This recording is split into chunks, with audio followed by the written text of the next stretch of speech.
What's up guys? Today we're going to be checking out another ultra short throw from LG. This is their brand new replacement for the HU85. This is their brand new flagship, the HU915.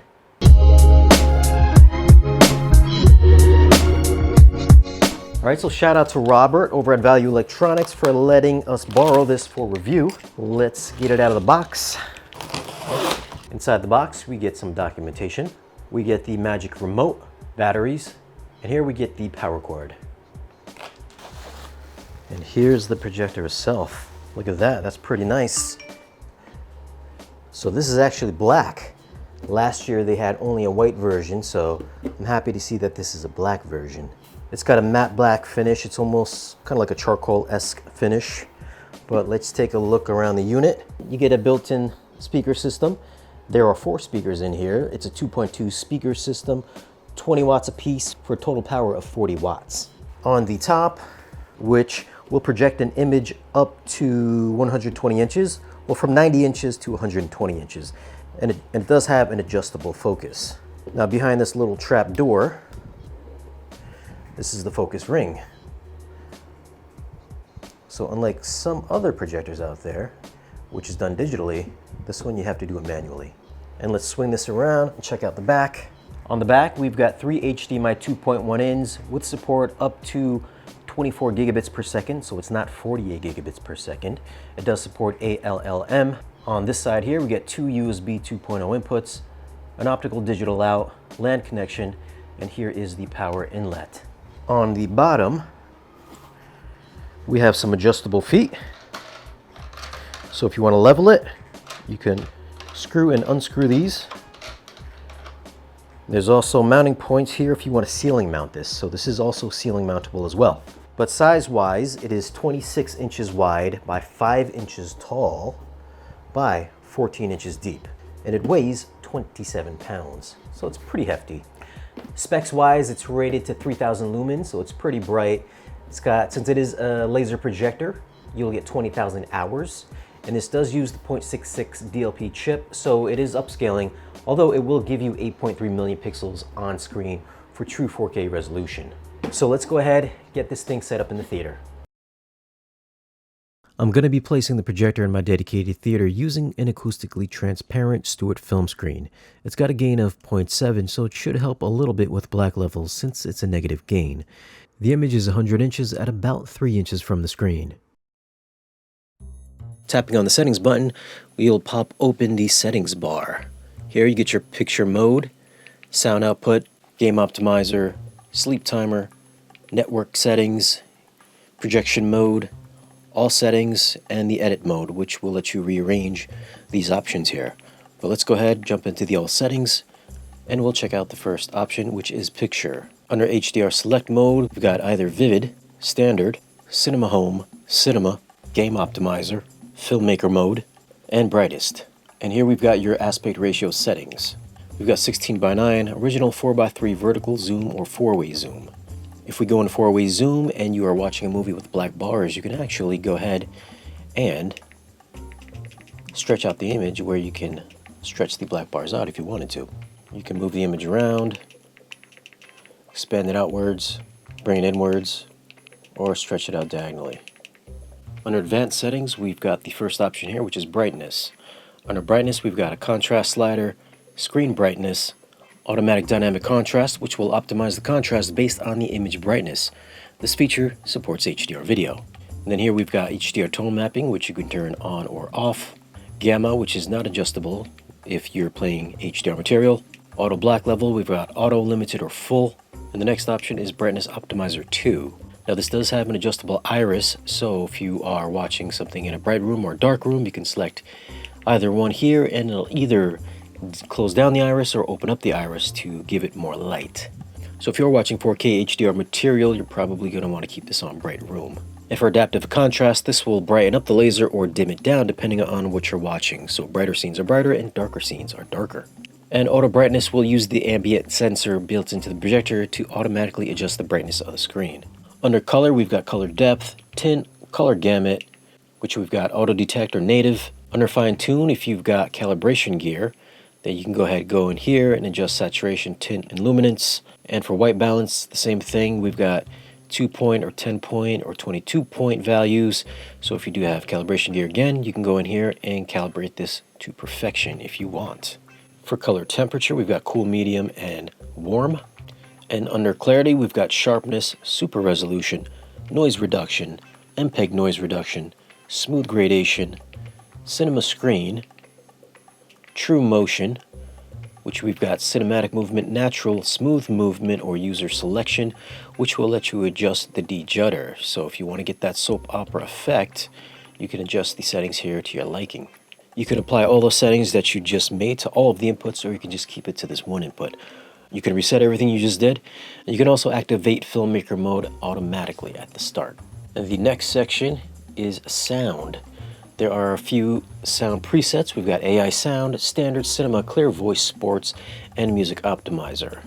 For sound output, you can use either the projector's inbuilt speakers, wired speakers, wireless speakers, or you can use a combination of both. And these will work with LG capable speakers, of course. Under advanced settings, we've got the balance, equalizer, which will give you 5 bands of adjustment from 100 Hz up to 10 kHz, automatic volume adjustment, matte screen and sound, which is your projector's speaker delay, HDMI input format, which you can choose either bitstream or PCM. If you do want to get Dolby Atmos out of this projector, you're going to want to keep this on bitstream. And here are some settings if you have this hooked up to a compatible LG sound system.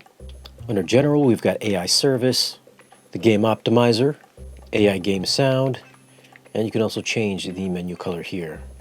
Under devices, we've got projector management, which you can change between home mode or store mode, the projector's information, external devices that are connected to the projector, such as Bluetooth controllers. Under HDMI deep color, you want to turn this on to 4K, so you will get support for 4K and HDR. And here is SimpLink, which is HDMI CEC control. You can either turn this on or off to control external devices. And for installation mode, you can either keep this set up as a front projection, front ceiling, if you want to mount this on your ceiling, rear, or rear ceiling, if you have this behind a projection screen. Under edge adjustment, you've got either 4, 9, or 15 points of adjustment. So if you want to move this section here inwards, you can tap it in, and you should see the upper left corner start moving inwards. If you want to move it downwards some, we can do that here as well. So you can see the upper left-hand corner is actually curving in. So if you have a less than perfect surface that you have the projector mounted on and it's a little crooked, then you can adjust here digitally and manipulate the picture to fit your screen or your wall. Obviously, if you want to get the best image possible, you're not going to want to use this, so try to get this as square as possible with your screen. High altitude mode will ramp up the projector's fan to keep it nice and cool, and for remote control power, we've got either projector plus TV or projector only. And then the last section is support. Here you've got your software update, so if you want to keep this on auto update and check for updates, this will let you know if there is an update available. Right now we are on 3.00.19. For energy savings, we've got either minimum, which will keep the projector on full brightness, medium, or maximum, which will keep your projector on the lowest power consumption, but also keep your projector very dim. So if you want to get the most brightness out of the projector, you're going to want to keep this on minimum. And here we've got auto power off, which you can choose between 2 hours, 4 hours, 6 hours, or 8 hours.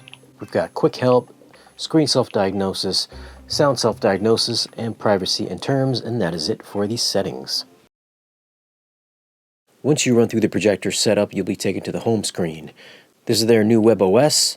You can see that it is pretty snappy, although it can get a little janky at times. Here you've got some trending now apps and videos. You got your app list. This is your app store. This is everything that you've downloaded.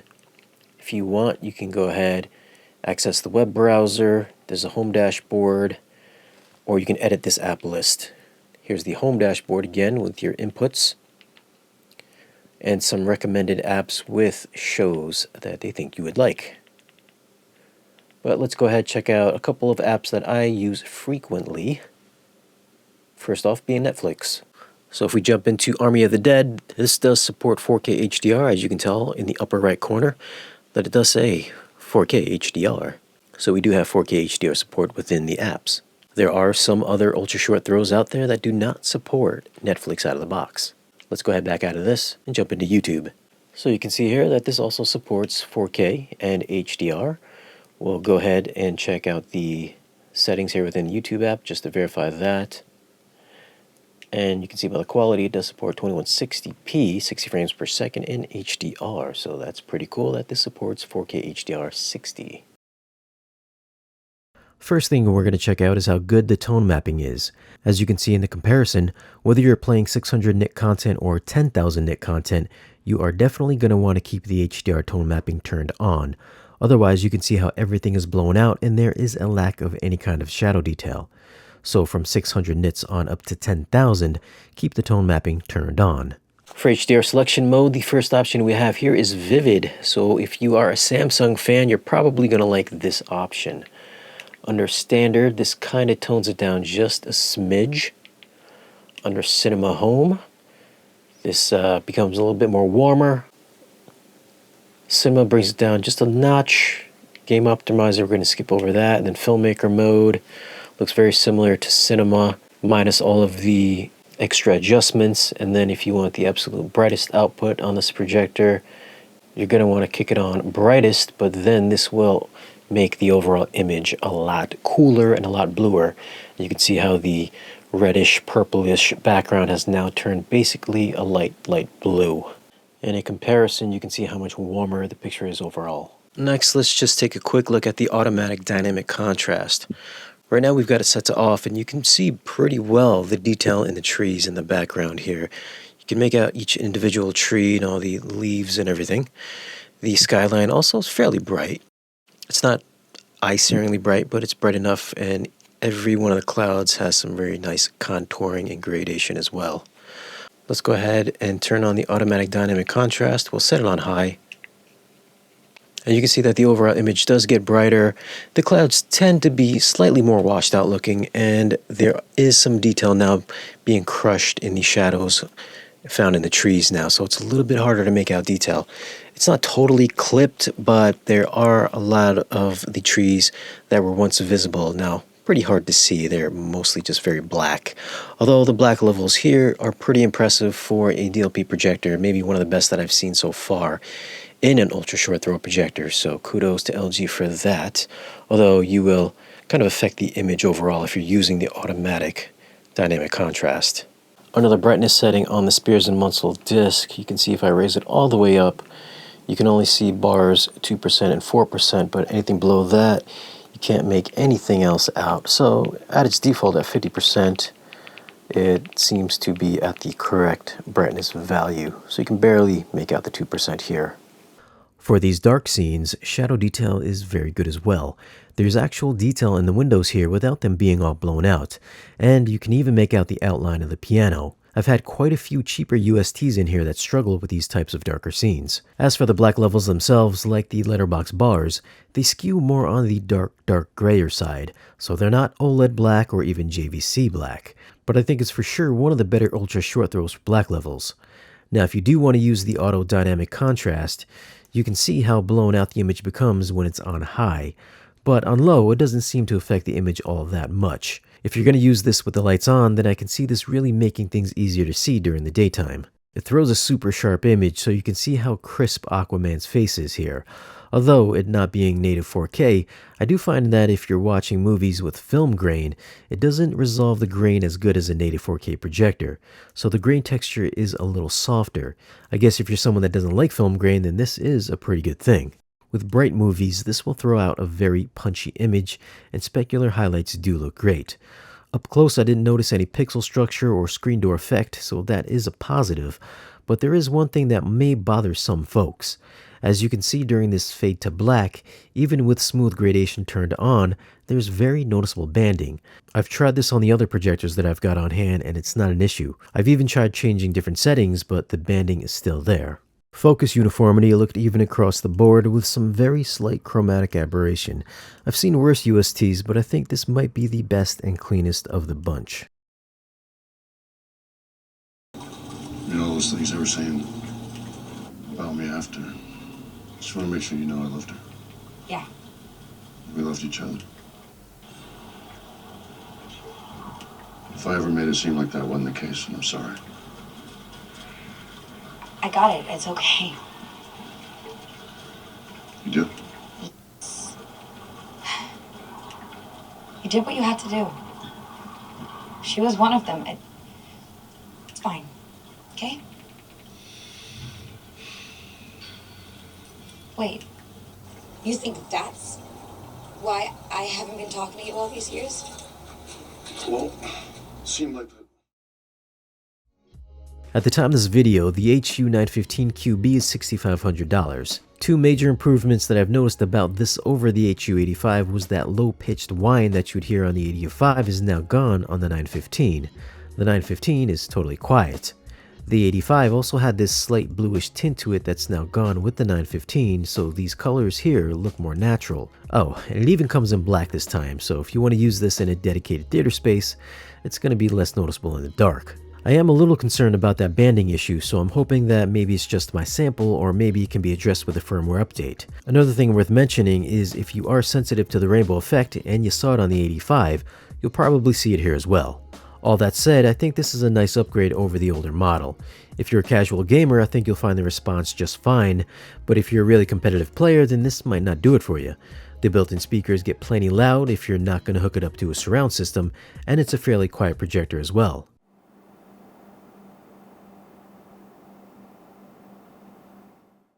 If you're looking for a projector that can throw a huge, bright cinematic image at only a few inches from the screen or wall, the HU915 could be the one you're looking for. Now if you do want to pick this up, you can get them at valueelectronics.com. I'll leave links down below in the video's description. Just let them know that we sent you for that extra special service. Well, what are your thoughts on these ultra short throw projectors? Would you consider replacing your TV for one? Leave a comment and let us know. As always guys, thanks for watching. Be sure to follow us on social media, and if you want to support the channel, you can also find us on Patreon. Like, share, and subscribe, and we'll see you again in the next video.